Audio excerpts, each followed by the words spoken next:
to see most of the human race killed off because it is unworthy. It is unworthy of the gift of life. I don't care what society thinks. They're nothing anyway. They're no better than me. Until we hear the safe word, we will not stop.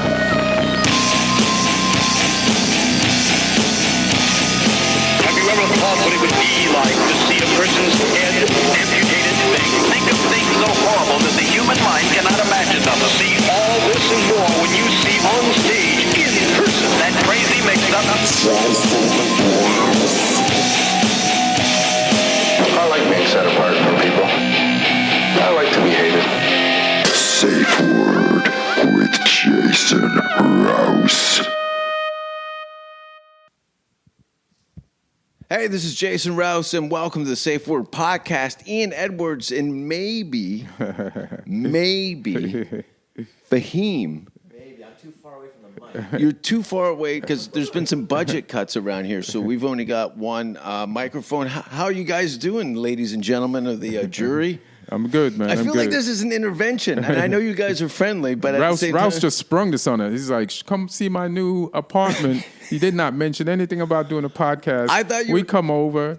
How come you're thinking like my ex-girlfriend? Like I just assumed? Yeah, you just assumed. Yeah. You're thinking like all my ex-girlfriends. Well, I don't know how to talk to people outside of the business. Right. So everything has to be a narrative for creative ventures. This feels like a podcast trap. It's a podcast trap. That's my new. It's like Money Trap with Tom Hanks. Yeah. You wouldn't know that movie because it came out when you were born. Tom Hanks fan?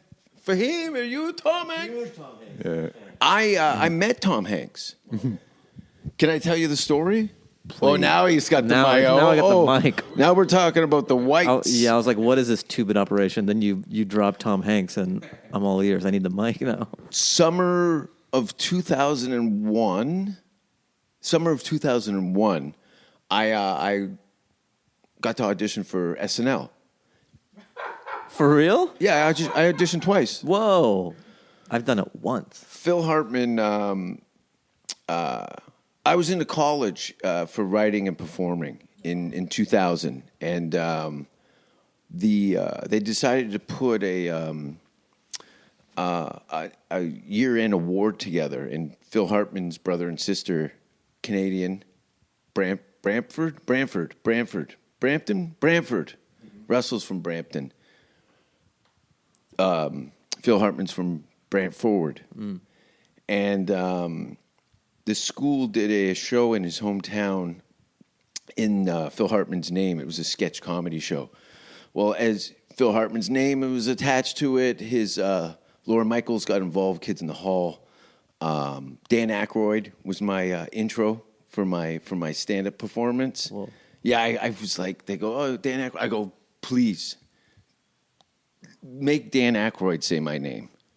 And everything else is gravy. I don't even care if I win this award or how, even if I do mediocre. I just want to. And I made my girlfriend stand next to Dan Aykroyd with a tape recorder so I could get him laughing. You guys don't care, Dude, no, I care. I care so much. You jaded Hollywood shitheads. You know how I care? Because the way you're sitting. Yeah, I'm sitting.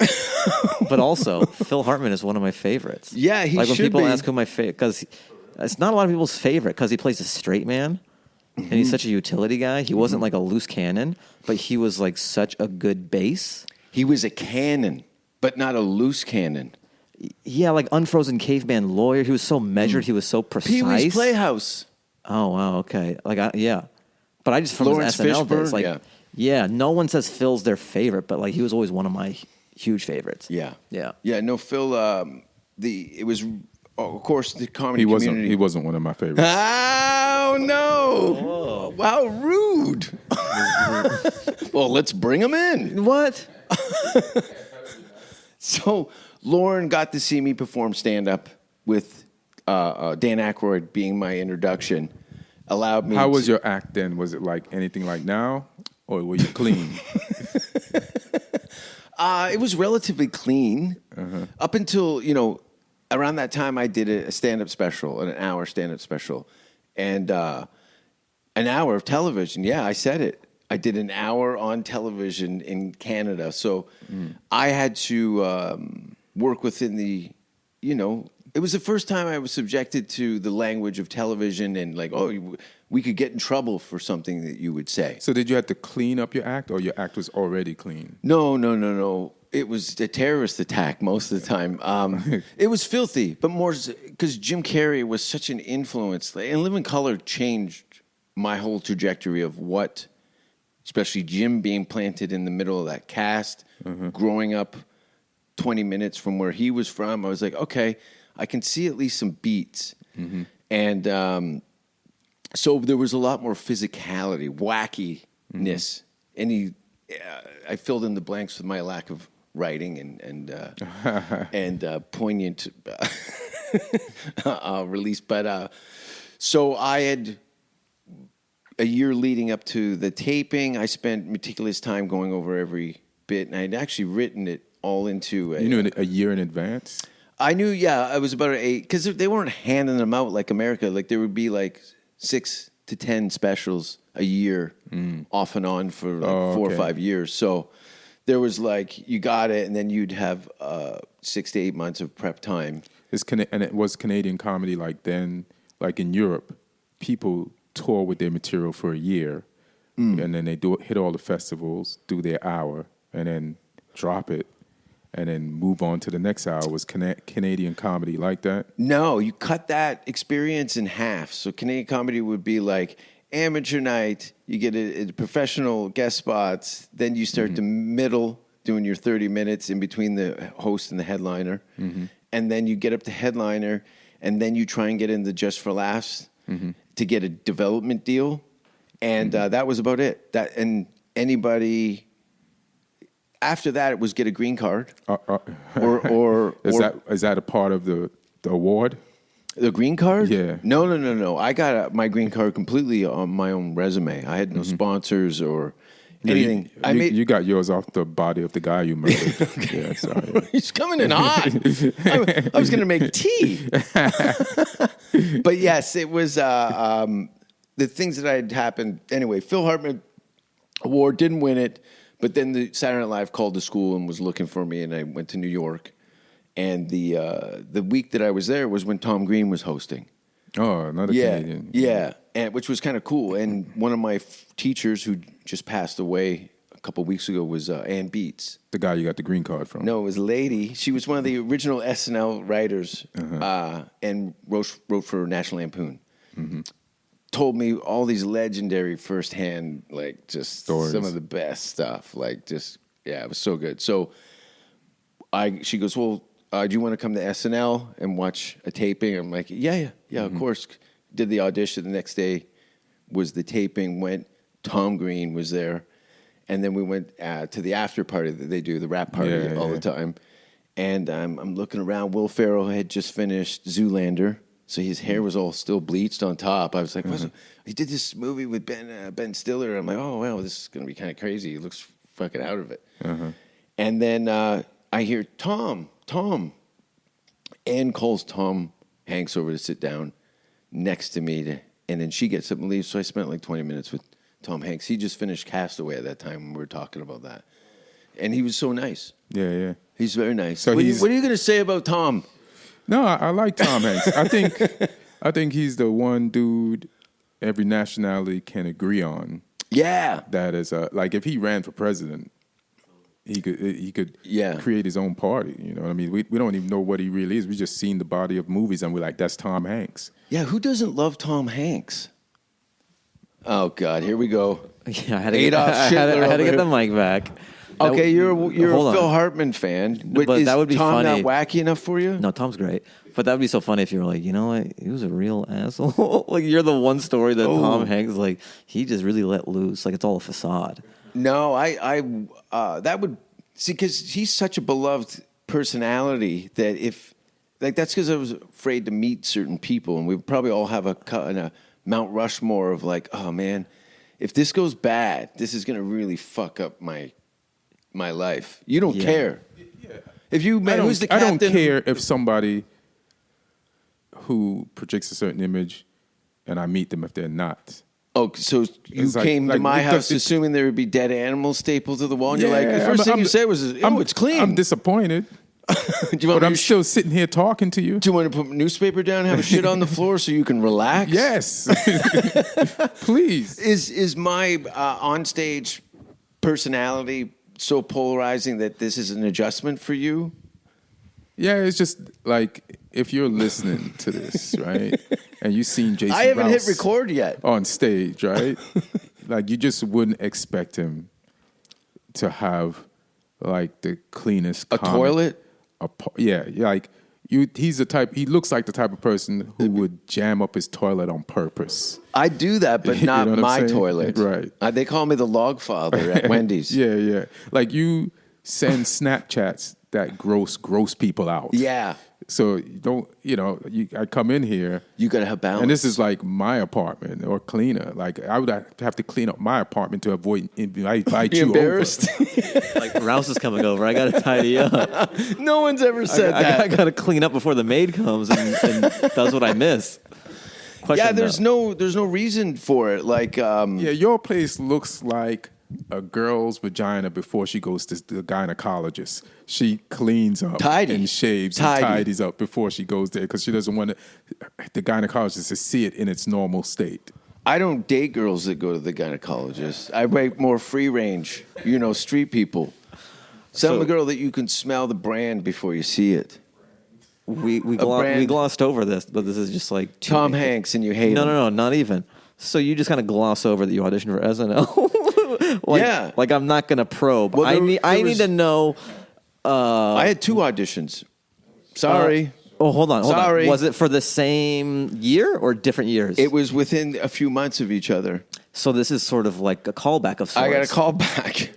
And then Lauren had told me that he doesn't know what to do with me. And I said, Thank Okay, you. hold on. Before we even get to this verdict or this decision that Lauren came up with. Yes, Jimmy Fallon was there. All right, that was gonna be that's all I wanted to know. No. So, because the whole process and there's a lore and it's a magical place. Yeah, I auditioned during the pandemic, so mine was like a fucked up version. Mine was all tape. Mine was completely untraditional because you've seen numerous YouTube videos of like Will Ferrell auditioning On the stage, for SNL. Studio Yeah, AH. in the studio. Mine was all done in meeting, and I'd done some shows for them at Stand Up New York and Caroline's and stuff. So they brought me back, and again, they're like, we're trying to figure it out. But Did you do characters? No, but at that time, the Jim Carrey gene that was there was a lot of physicality, and I think that's what Lauren was kind of leading. He was like, okay, I see him touching on character-based or character-driven stand-up comedy. Do you think they felt like maybe they missed out on Jim, even though he did audition for SNL, and they're like, this is a way to kind of get it back? No. Even at the same experience that we had for those I can't even fucking. No, Jim Carrey's talent eclipses most people in the entertainment industry at a glance. Mm-hmm. So what they were probably looking for is some sort of crossover, possibly at that time, into more of a slapstick aspect of it. So they Chevy were Chase, right? They were very familiar with your stand-up, correct? Yeah, they saw it. So that's a few what kind of times. perked their interest and their familiarity. When did you audition on that stage? Because you hear these No. stories. Oh, you never even auditioned on the stage? No. Because my background wasn't in sketch comedy, and that's part of the relief that I had at the end of the process was we don't know what to do, and I was relieved. I was like, I can't handle live television. Instinctually, Did you told them that? no, I wouldn't. You just tell knew them that. I knew that, and sketch. I was floundering. Yeah, you let them find that shit out when it's too late. Yes. After you After you get paid, signed the contract and you got paid. No, I didn't You don't want to tell be the a guy who employer, blew I can't it. do this. You like that's your fault. You should have vetted me better. I couldn't handle the temptation of being on live television. Like, look at what Andy Kaufman did to that show, sketch show he had with Kramer in the 80s. Fridays. And Andy would blow up the fucking scenes live. Oh, okay. And Dreyfus, Michelle Dreyfus, is that her name? From Seinfeld. She was on that show with Yeah. She was on Fridays too? Yeah. How young was she? She was young on Seinfeld. She still looks the same now. She still looks nice. You know, she's on that show. Because Michael yeah, I Richards guess- was on it. That's right. And Larry David wrote on that, right? Yeah. Yeah. I like Larry. Do you hate Larry David? Why would I? Who doesn't love Larry David? Yeah, He's yeah. got that Tom Hanks gene, right? I don't know if he has a Tom. You know what he has?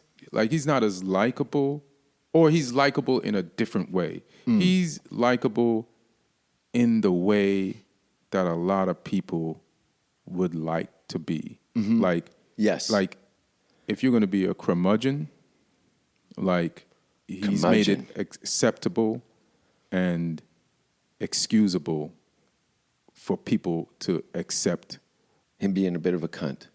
into society. You know, like he's a cunt's way in. He's a gateway cunt. He's a gateway cunt. Yeah. But he's not trying to pass himself as anything but a gateway cunt. Yeah. It's genuinely honest cunty. Can you say cunt? Yeah, I could say cunt. Whoa! Whoa. My career's over. Whoa. Or I call you up. I go, hey, can you edit that out? I thought I could say it, but I just please. I'd prefer if you just change it. Yeah, you're definitely because you're a very nice, likable person. All right. People must be after your ass For what? to sink your fucking ship. I don't think Like, so. no one fucks with me. I don't have any issues. I only get maybe one death threat a year. I do find that, though, like with all the canceling and stuff nowadays and stuff with celebrities, I find part of it is if some stuff comes out that is not on brand for you, you fall further from grace. So if I'm volunteer once a week at a children's shelter and someone snaps a picture of me, I'm not going to get those metal festival gigs. Exactly. Damn it. Yeah. I got to have more So abortions. stop volunteering. Stop volunteering. Yeah. Do you volunteer? No, I should. I want to do more. Yeah. Because when I criticize people for doing something, at least I want to have some ground to stand on. Yeah. Because I do shit on people who publicize their charity. Oh, yeah. You know. Would vaccination photos considered charity photos? I don't know. It's kind of, what is it, the virtue signaling? It's weird, isn't it? It's called. That's like a needle I voted. Yeah, like a needle I voted, right? Voted, yeah. It's so weird. There's some people that I've been close with for a number of years that have changed this lane into this lane where it wasn't really necessarily about being funny or doing comedy. It was more about being a good person. Right? Yeah, I would never sacrifice comedy for being a good person, so I have to find a way to be a good person who's always funny. Because funny is everything. There you go. My race is funny. Yeah. Like, I've been doing comedy so long, my race is funny. Your race is funny? Yeah, that's that's my new nationality. You know. Oh, funny. your race is funny. Yes. Okay. I thought you were Jamaican. Yeah, but Yeah. I'm also I'm British, I'm Jamaican, I'm British, I'm American, and funny. Yeah. You know what I mean? But funny, Like when you funny do runs my through all that. 23andMe, funny's gonna show up on that shit. I like that. Yeah. I like that. Comedy's gonna That's show a up on good. that Look shit. at how we all just smiled because of that. You're very. I know you hate Tom, but this is all very uplifting. But yeah, I find that is of great truth to put through everything, and it really cancels out, no pun intended, the people that are out witch hunting and trying to villainize everybody. Yeah, those It's really weird times. Yeah, we were talking last night. Kelly doesn't have a mic, but we was talking about so people try to cancel Joe over the vaccine thing, right? And it was just a statement, and it's like you're trying to cancel someone who's helped so many people. There's so many. If you just even kind of looked into Joe, Yeah. If Joe was an algorithm and you got to see this analytics, yeah, like it would really change the attention to, well, this guy is on the point for us. it's on the point for us. So you're trying to cancel someone who's helped so many people, and if you cancel him, he wouldn't be able to help more. So, do you really care about canceling? Like, some people should be canceled, but do you really care about the clout you're getting from canceling someone, or These are the people. or because you're trying to cancel people to help? You're trying to cancel It's people. like You feel when- that needs to be canceled so when you can help John- society. But if you cancel Joe Rogan, you're gonna hurt society. Yeah. So it's like this has to be sorted out. This cancellation shit has to be sorted out because it's not like this. But it feels like there's. I think a lot of hurt Nope. people are trying to gain elevation to be heard. Yes. And in the mix, you're getting a lot of Trojan horses. It's like trying to cancel Joe Rogan is Like shooting John Lennon. Well, you know what it's like? It's like fishing for tuna. You're gonna get some like when you're canceling. Hey, look out for the dolphins. Yeah. You know what I'm saying? Yeah. Like we all like tuna, right? But don't get any dolphins caught in Yeah. that. You know? Yeah, it's cold. Yeah. It's really cold. And it's I just think that maybe it's just some people haven't lived long enough to see the long-term picture. Do you think people 20 years our senior, especially people ex-military, are observing all this unfolding, kind of scratching their head going, didn't we kind of deal with this in a war or two? Well, that means that nobody fixed it. Yeah. Like that means the stuff wasn't fixed from before. And it's like we have to be like, are we going to fix this now, or do we want another generation to have these same issues? Because this is cyclical and repetitive, and it's like we're supposed to be like smart enough. We claim we are, and the same issues still remain. So It's odd too, and there's so much brain power on this planet. Yes. With high-level scientists, forward thinkers, all these people, not to mention, the hundreds of people that's come across Rogan's desk who've kind of solved problems on the fly, and then I guess that was an interesting idea. Right. Peace. Right. World peace. Feeding people, cleaning up the water, Right. creating an environment that everyone can rise up in. Yet it is a what is it, like crabs in a bucket? Is that the barrel? Yeah. So I don't know how we're going to fix this. I think we're all on the same page that we just want to travel and tell jokes, make a modest living at doing what we love.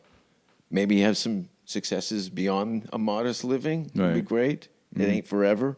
Yeah, we ain't trying to be Tom Hanks, but you know, Here we go. but we trying to do something. Yeah, totally. Well, this is our best way of contributing to our environments. Right. I don't know if I am, but I think you guys are great.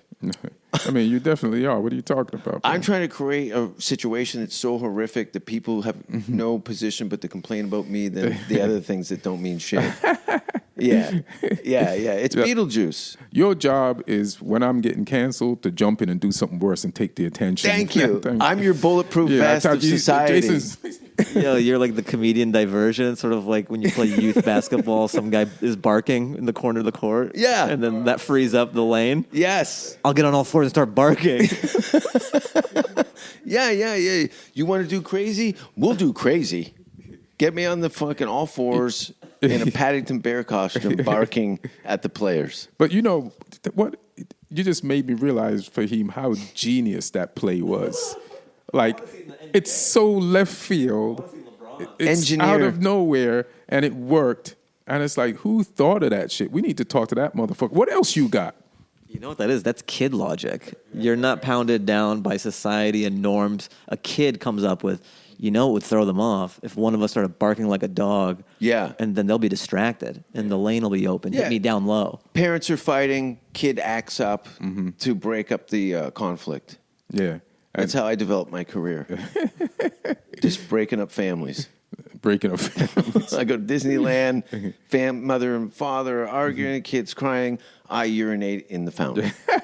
And then everybody's like, this is the new problem. Yeah, nobody's paying attention. The kid stops crying. Yeah. The parents stop yelling. They stop fighting. And because of that, in hindsight, everybody realized how silly everything was. And I'm in jail and the world's a better place. Yeah, so you're like a cooler. Like in Vegas, they'll put like a person next to the table when the gambling is hot. Like when the temperature of people's attitude is hot, you cool it. A cooler. By doing something, yeah. Coolers. Coolers. What is the cool? So what is that? A quiet person that's like a snitch on the poker table? Nah, someone who has such bad luck that you put them at the table the bait of and someone's switch. having really good luck. Yeah. To have their energy change the luck at the table Interesting. to shut it down. Okay. So apparently, these billionaires that own casinos also believe in spiritual shit. Yeah. Well, there is. It's a bit of a seance, let's be honest. Yeah. You're trying to raise the dead money, right? Have you guys ever been to a sway? Do you ever fuck around, Fahim, with black magic?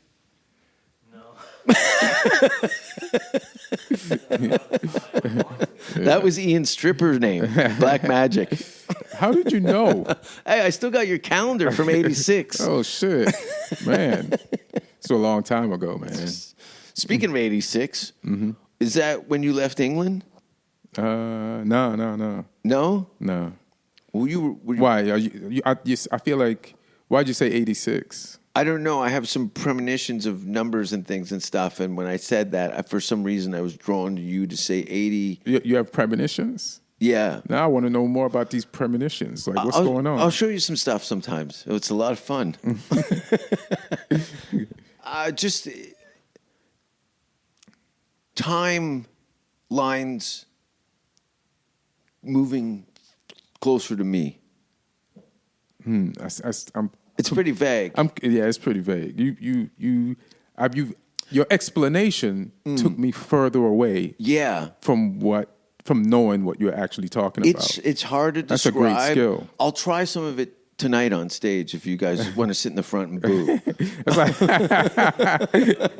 He's like, I do mentalism now.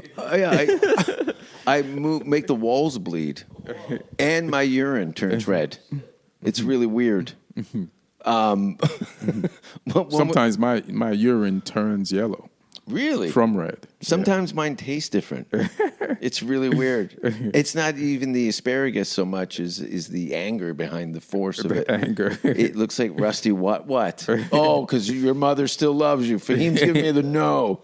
I got to be around my family after this. I've been getting messages about coming back to England. Yeah, they don't want me back. Have you been to the UK?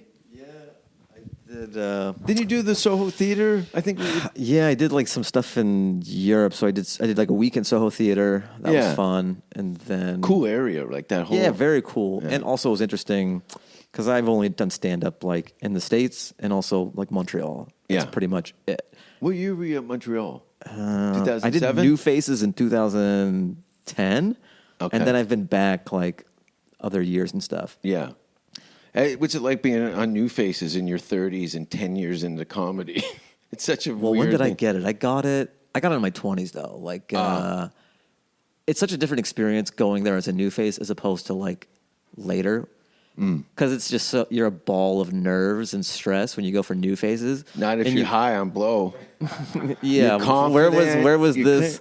I needed this pep talk before. Yeah, here, do a couple. He was bumps. new. That's why he didn't know that. You gotta meet me sooner, man. Do you want me to go back in time and talk to you? Please, yeah. Give me an 8-ball before I hit the stage, and then I would have gotten all the deals that I wanted.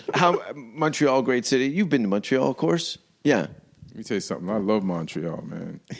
It's just a fun, beautiful ass city. But I know it's beautiful. Not to fuck with it in the wintertime. Do not fuck with Montreal. There's nothing worse than cold French Canadians. They're worse than people from Russia. They are not friendly folk. But it is one of my favorite places to be in. Not necessarily. It's not. Outside of the festival, am I Canadian? Yeah, damn it. Canadian came oot. Ooh, that's how I keep my health care. I got a full 10 oots a day, or they take away my passport. Yeah, what I'm getting at is I miss traveling. Yeah. I mean, I've been to 25 countries, 24 of them doing comedy, to this, which is fine. This is like, it's like Austin's turned into like Fight Club. Yeah, I can see that. Like how? I don't understand. How Tom Hanks is not turned into Fight Club because it's like an underground situation that's going on. A lot of people are probably in despise and disgust of the America's freedom. And this might be one of the most freest places on the planet. A lot of people like who, though? Americans? Everybody I talk to. But you only talk to the voices in your head. All so right, I don't know. all right.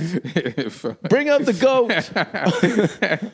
No, like, look, we're doing it. You guys, you've got tour dates, and a lot of people haven't been on stage in over a year. Yeah, I don't know why those people did that. I don't know why they did it. They were outside shows. I know. You know, a lot of people use this as an excuse to cancel themselves. Pandemic. Sometimes I feel like the pandemic has been a great excuse for people who are just like 1 foot in the stand-up world. Yeah. You really got to see who stand-up made them tick and who was just using it as a springboard into some other thing to do. It is a tick. Yes. Like for me, it's a tick. I didn't realize, like, I know I always loved it, but I didn't realize like how much it was an engine for everything else in my life, whether it's like career, but also personal. And the pandemic really like shed light on that. Perfect. So Ian hates Tom Hanks. Whoa. He told you that in private.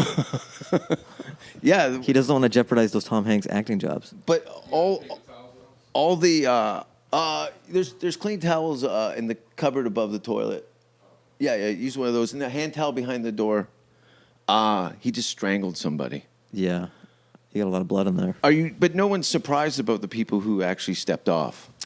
They weren't. No, really, it makes sense, you know. Yeah. The you don't see diehard Tom stand-up. Segura going, well, I guess that's it for show business. Yeah, no. They found a way. He's moving here. Yeah. He moved but here also, last week. Things are opening up now. I was in LA for the last 2 weeks. And there's like an advent of outdoor shows. There's a lot of great outdoor shows. And then also things are opening up inside. Like the Comedy Store is 25% capacity. And I think by June it's going to be 50 or like...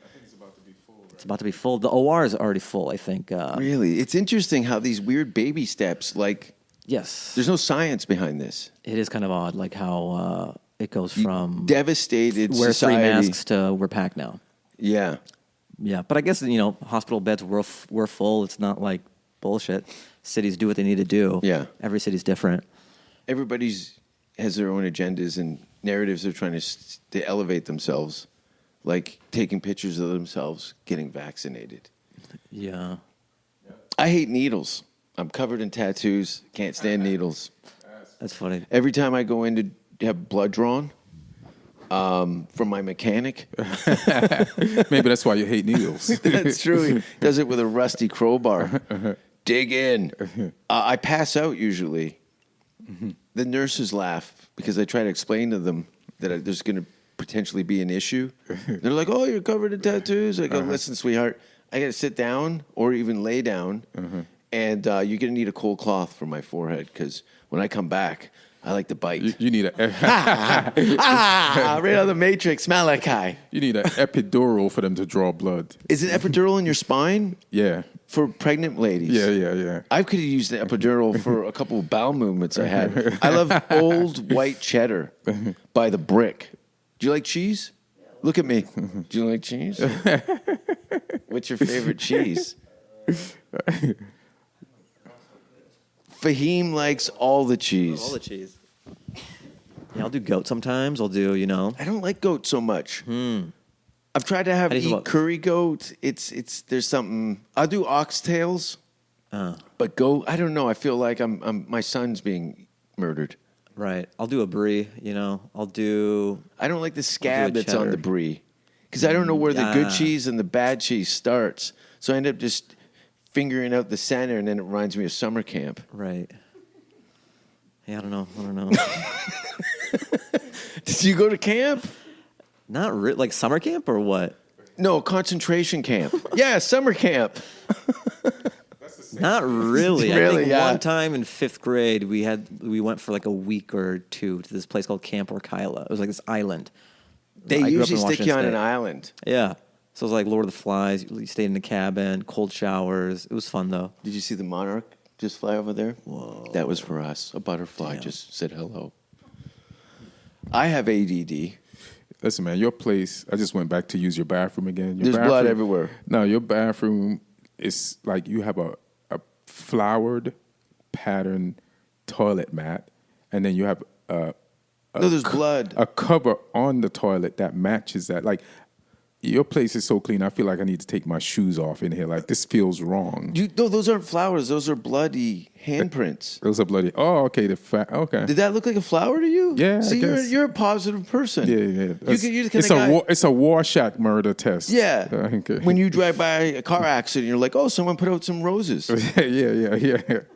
Well, which they did. Yeah, they for do the that. dead person. That's weird. They get angry if you pick those flowers up. And give them to your girl. Yes, because you got to watch the picture of the girl who was killed with a hammer at the car side. You got to get rid of that and the cards too. But the flowers look great. Sometimes on Monday mornings, because I usually do the sermons and the burials on Sundays, and I'll just walk through The sermons and the burials of who? of the people who've died earlier that month. Right. What's your favorite type of funeral to go to? Well, like death by hammer, like you were saying earlier. No. Like, what kind of, like, have you been to a funeral? I've been to a funeral, yeah. It's not that hard to pick up girls. I like them. Yeah, There's how come something that was about- never a thing? Funeral crashers? I That don't- should be the spin-off to Wedding Crashers. I got asked to leave a funeral. I thought it was because I was eating all the cookies. I'm almost surprised that you got asked to a funeral. Then I asked wasn't. to leave one. I wasn't asked to. I just show up because I like the snacks, and it's a great place to meet people that are more grim than me. Speaking, you asked Fahim what's his favorite type of funeral to go to. Like, one of the best times I ever had in my life, just period. And I'm saying I've had a lot of fun times because I'm a comic and you hang out with other comics. We're going to have fun. One of the best times of my life was Patrice O'Neal's funeral. Okay. And it, Yeah. after he died, you're sad that he's gone and you're going to miss him. But the only thing there was to look forward to after he died was his funeral because we were not going to disrespect him by not having fun at his funeral. Most definitely. And it was the best comics there, and they understood the whole deal. And everybody, without saying it to each other, knew if you came in there miserable, Patrice would not want that. And You'd be abused by his ghost. Yeah, he would have got out that fucking coffin and trashed us. And we were in the back. Like, there's a side room That'd be before the thing hilarious. started. He gets out and starts- He's like, "What the fuck are you motherfuckers doing, crying and shit at my funeral? How dare you cry at my funeral?" We were in the back, and it's like a bunch of us, and his mom is like chilling within hearing range. Yeah. And we're snapping on each other, bagging on each other. We're making jokes about every fucking thing, no holds barred, and we knew we were honoring this motherfucker. Yeah. And even when we were making the church and people gave their speeches, they were just fun, and we laughed the entire funeral, man. That's the thing. I've seen worse comedy shows. Yeah. That's where I kind of revel in that when things are at its grimmest and worst is an opportunity for you to reveal a gift to elevate the situation. Yeah. And, Patrice's standards and contribution, you'd be, like you said, being a disservice to his memory by coming in there with a sob story and a contrived angst. Yeah. You want to come in there with your teeth out because everyone else is amped up. We're trashing each other's clothes. Yeah. We're talking about all kinds of shit. Like, we didn't give. His mom was right there. She's laughing to his sister. People who loved him, and it's like we were just all there. It was just fun as fuck. It's like if you missed it, that funeral, you would have felt terrible. Yeah, I was lucky enough to do 11 shows with Patrice at the Nasty Show. That's a great Trust Less. combination. You and Patrice on the show. Yeah. Yeah. It was Nick DiPaolo hosting. Oh shit. Joe DeRosa, Otto and George. Oh, Otto and George. Otto was and George. fucking monsters, bro. Puppet, yeah, of course. Yo. Chris Neff and myself and Patrice. That was the lineup. With Nick was hosting. It was awesome. That's awesome show. That's an amazing ass. Fucking dirty show. Dirty show at the Club Soda. Yeah. I think we had 11 shows. All you have to do is name the lineup, and it will be redundant to say "dirty show." I know.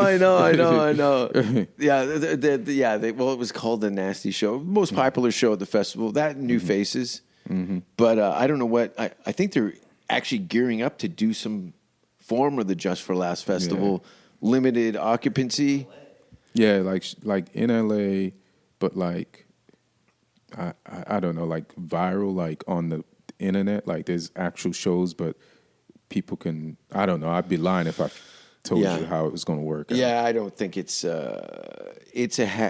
attempt, and you got to respect people for any kind of A salvaged attempt of the festival. Yeah. For this year at least. All of these major European music festivals have put together multi-million-dollar lineups for music festivals all across Europe, and there's a couple of dates here in the U.S., but starting spring of next year, you're going to see these 4-day like Glastonbury and Reading Festival and stuff. Those are going to be so crazy after the break. So crazy. Like if you thought them shits was crazy before. Yeah, I people know. are going to act like people the war crying, kissing each other. That shit is a lot like, of unprotected sex. I mean, people are going to Fahim, baby dump.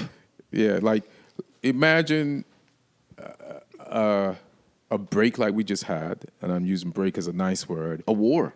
And and now you're back on into a situation that was already crazy. Add drugs to that, and the feeling of missing all of that feeling. An appreciation for the human experience. Experience of contact and a festival. Like I used to go to Coachella pretty much every year. Or if not Coachella, some other festival. And a lot of people hate it. Like when you post pictures that you're at Coachella, you get bomb threats. Like people, people will write shit like, I wish a bomb That's a would trendy blow. thing It's to a say. trendy thing It's to hate it if you're not there. But it's like when you go to Coachella, everybody is in Christmas mode. You know how Christmas changes the mode of Festival mode. It's like, so it's festival mode. Yeah. Like people save up for it, whether they have money or not, and they are going with the mentality to have a great time. So you're running into people at their best. You know what I mean? Because that's how society should be as a whole. That's how society should be at home. But the people who don't go, they're home fucking hating and trashing. And I said, I'd rather be at the festival with people in a good mood than home with the people in a bad fucking mood hating. Like, why would I'd rather spend money to be away from you negative motherfuckers. So trash my Instagram feed or whatever, but I'm going where it's mentally healthy right now. Yeah, maybe this analogy is a little askew, but it's like when somebody borrows money off you and they don't pay you back, it's like, great, you just paid to end our friendship. Yeah, it's great. I'm only out of it's cheap. Yeah, it was totally cheap. Yeah. The physical, mental stress of knowing you. I look at it as a buyout. Good for you. Yeah, I don't have to go to my therapist anymore. Yeah. I don't have to pay my therapist. Yeah. I don't have to pay for knowing you. You went to a therapist? No. Therapists come to me.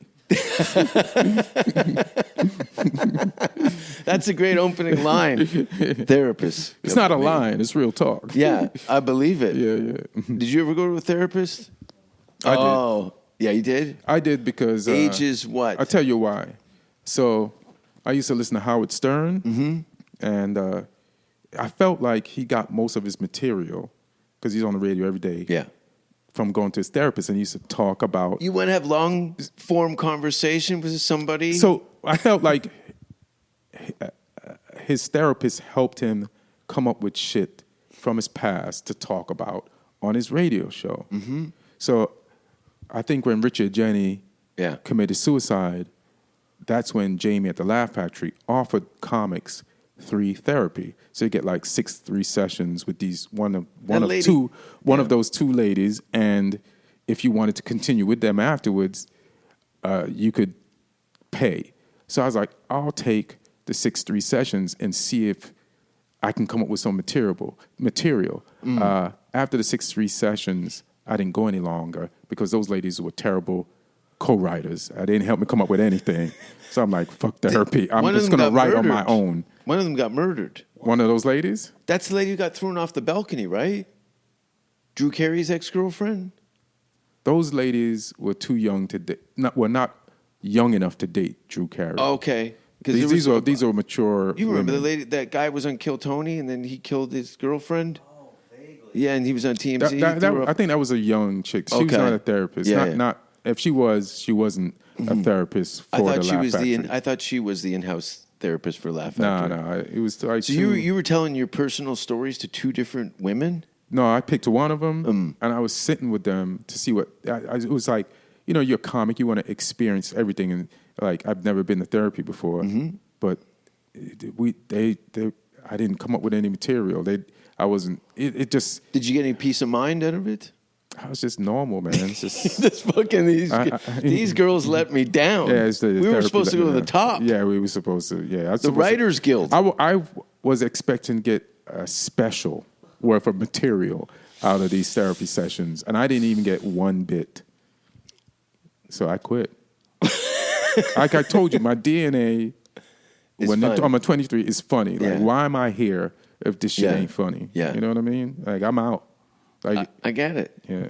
Yeah, you're well, you're a little impatient. So I should have stayed longer. Fahim would have stayed just to not have bad negative energy between him and this woman he's never going to see again. Yeah. Like, I spent 6 hours with her. I could have spent 6 hours writing and had material. It was nothing. I'm sorry you had a problem with your therapist. Yeah, no, I get people try to give me all kinds of evaluations at the end of the show, and I actually Hilarious. I could see that. some therapists. I think it's just their way of Trying to fuck you? virtue signaling. No one wants to fuck me after that show, and anybody who does has got a problem. My friend's like, that girl likes you at the show, and I'm like, first of all, that girl has got a cigarette burn on the middle of her face. A what burn? Oh, I pronounced cigarette wrong. A cigarette burn. Yeah, cigarette. I say cigarette. Yeah, I have some mispronunciations that I've never corrected. I'm having a stroke right now. My eye is drooped down on Elijah. And relax. It's hot in here. All right. I want to go see this lake, man. Let's go to the lake.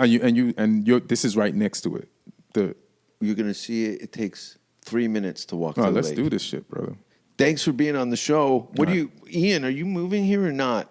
No, I'm going to come back and forth, bro. Yeah, it's close enough. You're Yeah. Fahim lives here. I have a place for now, but I might go back to LA. Yeah. And then There's a maybe lot I'll of come back things every. Like, changing. I think I planted enough roots here during the pandemic, so there's an infrastructure. If I want to come back, I know Most the people. definitely. I can get up. But LA's coming back, and so I'm not completely ripcording. So you have a luxury of that kind of decision making because no wife and no kids. That's true. You're really there's that. 30 days from going anywhere. Yeah, there is this romance. I think that's why every guy loves that movie Heat. Like Robert De Niro has this line in there. He's like, "Don't be what's the quote?" He's like, basically the gist of the quote is he makes his life such that he can't leave a situation in 5 minutes. Like uproot, go anywhere else. There's a romance to that. Yeah. So when the pandemic hit and I had this writing job, I was Zooming. I was miserable. I had nothing at night, nothing during the weekend. I was like, I can do this from anywhere. Why don't I just go to Austin? Yeah. And people thought I was crazy, or they're like, "How could you do Jealous that?" is the word. But it was just like such a no-brainer to me. Yeah. It wasn't hard to do at all. I'm like, what am I doing here? Sam Kinison said it. Go where the food is. And tell them what you did once the snowstorm hit. I got on a plane and I flew back to LA, baby. So he heated Austin once the temperatures dropped too. He just bounced and went back to LA. He's willing to go anywhere, but he's also a pussy. I'm also a pussy. No, but let me tell you this. No, if you followed me on Instagram, you saw the stories. I was walking through the snow to Fiesta Mart for 20 minutes. I was in the shit. I was in the snowstorm for pretty much, like a week.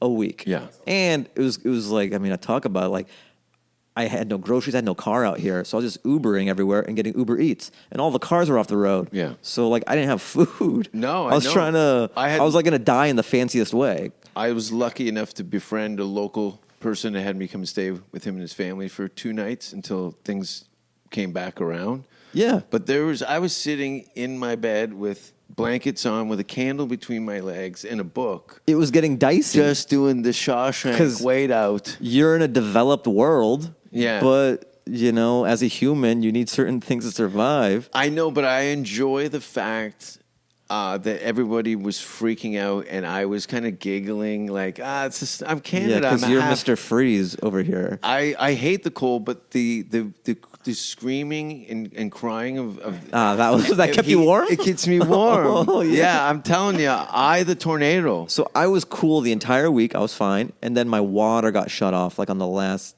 day, like the last 2 or 3 days of the snowstorm, and I just had enough. I was like, "Fuck this!" So. And there was like lines at supermarkets and shit. You ran, we got it. I ran. I Ted Cruz'd it. If it's good enough for your guy, it's good enough for me. I get it. This You're guy smart. runs the place that he ran. Look, you're an I'm a visitor and I you're an bounce. engineer. Yeah. You engineer. I crunch the numbers. You crunch the numbers and go 1 plus 1. Yeah, I plugged it into the equation and it said leave until things sort themselves out. Totally. And I gave it a week and then I came back and things are back to normal. Like, I didn't have to be here while the state worked itself out. No. I heated it. I De Niro'd. I got on a plane. I contemplated myself, but again, everyone's terror and screaming Kept you warm. Keeps me warm. Yeah. Thanks for being on the show. Course. Yeah, thanks for having me. And where can people find you? TomHanks.com? You can find me FahimAnwar.com, on Instagram at Fahim Anwar, on TikTok at Fahim Anwar Comedy because Fahim Anwar fucking You're on took TikTok? that. Ian, you're not on TikTok. Begrudgingly, but yeah. Yeah. You're good at it. Yeah, I'm going to begrudgingly get on TikTok. I signed up my account. I'm squatting on it. I That's it. signed up for an account.